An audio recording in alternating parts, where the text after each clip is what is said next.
দেবাশিস বাবু চর মারা যায় ঠাস ঠাস করে, লাথি মেরে বুকে লাথি মেরে মেরে ফেলা যায়। দেবাশিস বাবু, দেবাশিস বাবু, দেবাশিস সরকার সবার আগে দাও। দেবাশিস সরকার হচ্ছে একটু ডিসেন্সি। দেবাশিস সরকার, দেবাশিস সরকার, তৃণমূল কংগ্রেস কোনদিন এরকম দেবাশিস সরকার উত্তর। অনেকটা সময় ধরে রাজশ্রী না সিরিজ অফ ইনসিডেন্টস বলছে। আমি রাজশ্রীর ইনসিডেন্টসগুলোকে আমরা সবাই জানি, একদম ঠিক, কিন্তু ইনসিডেন্টস দিয়ে এই 15 বছরের শাসনকালকে আমরা বুঝতে পারবো না, কারণ এটা একটা আঞ্চলিক দলের রাজনীতির সংস্কৃতি।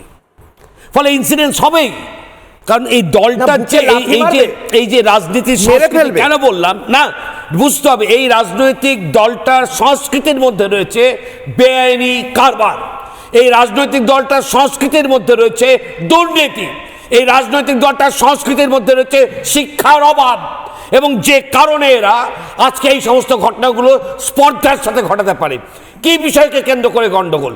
ওই অঞ্চলে আমরা এর আগে দেখিনি যে সমস্ত প্রাসাদ উঠেছে, সেই সমস্ত প্রাসাদগুলো একেবারে বেআইনিভাবে রাজনৈতিক দলের সাহায্য নিয়ে তৈরি হয়েছে, তাকে কেন্দ্র করে বিতর্ক, এবং তারপরে স্পর্ধাটা কোন পর্যায়ে পৌঁছেছে যে আঘাত করে এবং মৃত্যু।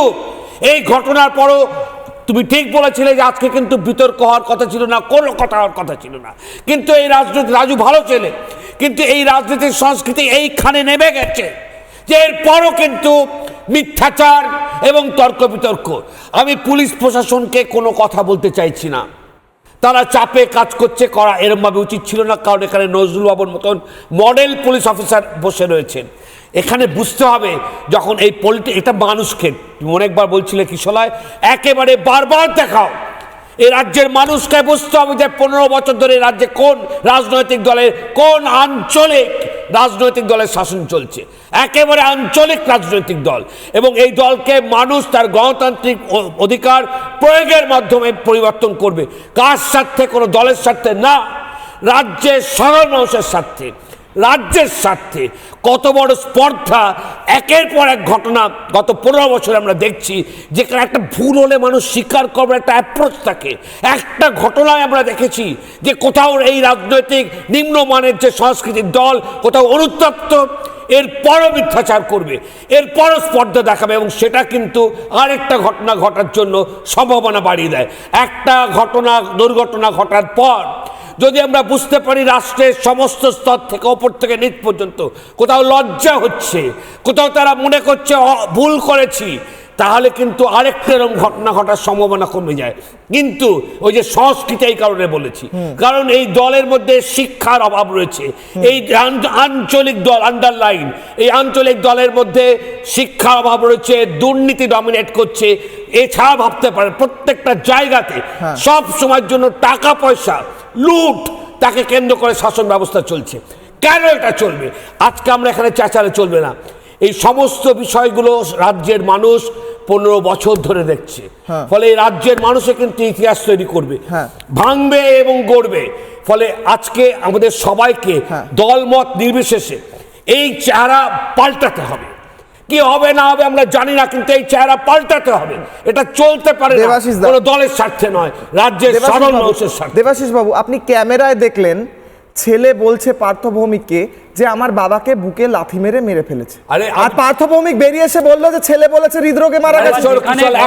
রাজু একটাই, আমি তো তোমার কথাটাকে ওই কারণে বললাম, আজকে যদি একদম সঠিক জায়গা তোমরা কোট আনকোট করেছো, আজকে যদি দেখতাম মাননীয় সাংসদ একদম মর্মাহত আন্তরিক জায়গা থেকে বলছেন যে অত্যন্ত লজ্জার, আমরা সবাই নিন্দা করছি, এবং তাকে কেন্দ্র করে যে কথা বেরোতে পারে নাটকীয় ভাবে নয়, স্বতঃস্ফূর্ত ভাবে, পারলেন না। কিন্তু তোমার ক্যামেরা, বক্তব্য, এবং তারপরে এখন তো তোমার কথা পাল্টানো যায় না, সামনে তো তোমার বুম এবং ক্যামেরা থাকে, তাই প্রত্যেকটা পর্বে যদি এই দুর্ঘটনা, এই নিন্দনীয় হত্যা লীলার পর যদি পরপর ছবি এইটুকু যা এসছে দেখা যায় কোথাও অনুতপ্তের ছাপ নেই, একটু তর্ক বিতর্ক, তারপরে এই মানুষটা মারা গেল, স্পর্ধা।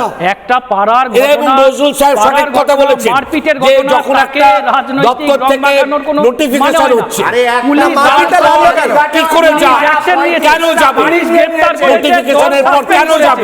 আরে এই বিষয়টা বুঝতে হবে। বিজেপির একটা নেতার বিরুদ্ধে বিজেপি করেছে কালীঘাটে বিজেপি কালীঘাটের 35টা প্লট শান্তিনিকেতনের বাড়ির সামনে যে চায়ের দোকান ছিল ওই চায়ের দোকানের মালিক কোথায় গেল? শান্তিনিকেতনের বাড়িটা যাদের ছিল সেই বয়স্ক মহিলা কোথায়? তিনি কোথায় আছেন? তিনি জীবিত না মৃত? কি অবস্থায় আছেন? আগে সেটা জানতে চাও।